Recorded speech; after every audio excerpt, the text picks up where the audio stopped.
Alright, this is my audience right here. This is what we're rolling with. Alright, now I press stop. Yes. Yeah. Alright. Hello, my name is Jack Sanfield, and today I'm going to be talking to you about turkey hunting. I don't claim to be a professional, far from it, but I do know how to hunt well enough to do it the right way. Hunting turkeys is a challenging but rewarding activity. It takes a lot for a hunt to be successful, but I know you might find it worthwhile if you listen to me. To avoid trouble with law enforcement, a person must have game tags and some knowledge of laws applying to wildlife.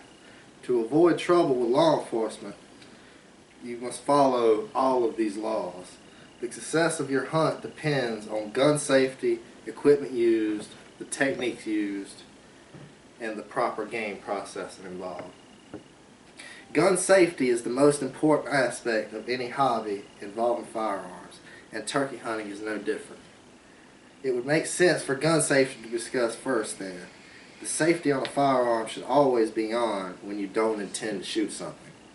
This one little method can prevent a lot of accidents in the woods. Gun barrels should never be pointed in a person's general direction, whether it's unloaded or not. That would mean within these particular area. To legally hunt, you must possess a valid Georgia hunting license.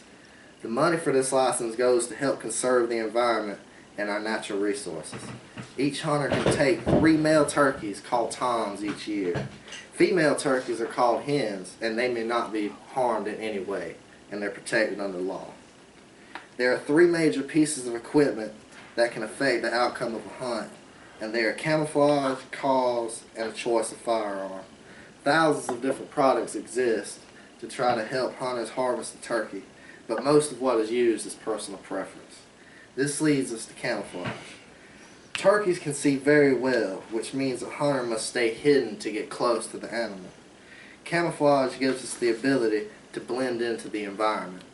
Camo choices comes down to whatever a hunter chooses to wear, but pay close attention to the color of the foliage in the area you'll be hunting.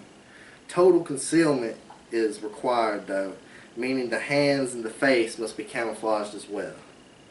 Turkey calls are even more abundant. Stores flood the shelves with ever-evolving styles of calls and an array of individual designs. Most turkey calls are box calls, pot calls, or mouth calls. All 3 can basically produce the same sounds and can bring a turkey into your setup. I can't cover all of the calls a turkey can make in this speech time I'm allotted, but the different calls a turkey makes is a yelp, a cluck, a purr, a cackle, and a kee-kee run. Toms usually use the gobble as their main call. When it comes down to a choice of weapons, most people will typically hunt with a shotgun, as this is the easiest weapon to use.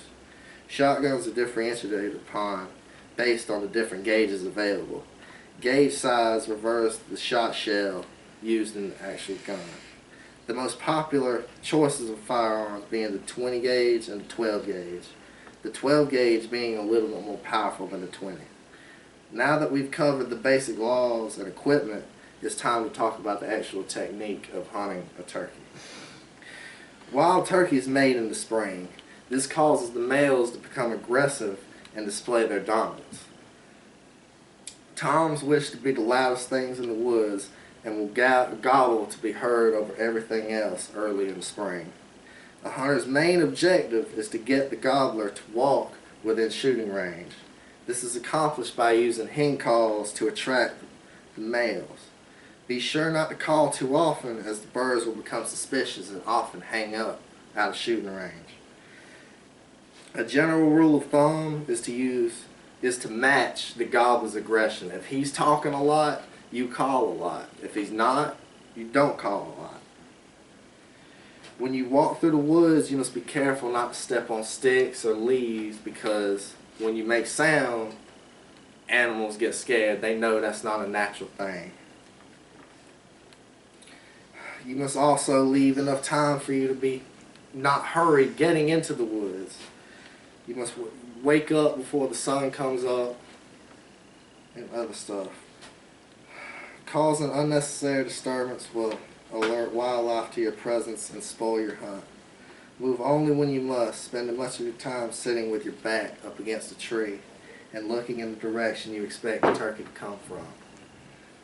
When the gobbler shows up, aim at the base of the neck where the feathers start.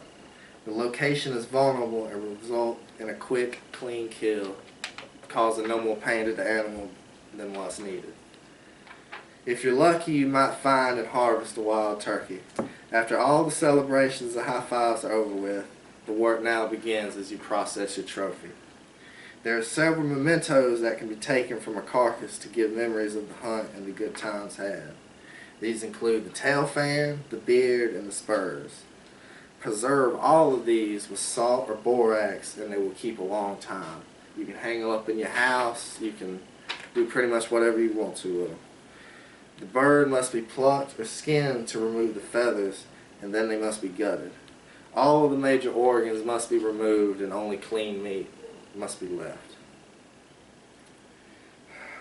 After everything is said and done, the meat must be prepared, and this process is simple.